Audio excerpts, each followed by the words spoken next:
Guys, আমি ওর মনের মধ্যে ঢুকছিলাম। আমি এখন ওর মন থেকে বাইরে আর রাস্তা খুঁজে পাইতেছি না। আমি এক গোলকধাঁধার মধ্যে ফাইসা গেছি আর মনের উফ, খোদা, আমি এটা কই পাইছি, পাইছি, রাস্তা পাইছি।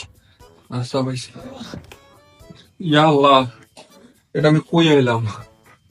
আমি আমি ওর মনের বাইরে হইতেছি, আমি ওর মন থেকে বের হইতেছি। এদিকে এই তো পাইছি।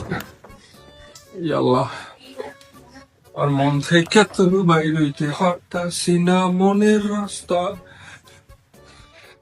আমি ওর মনে আটকা পড়ে গেছি। এই তো রাস্তা।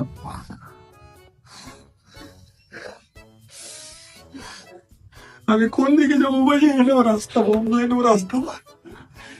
আমি আর মন থেকে বাইরে হইতেছি।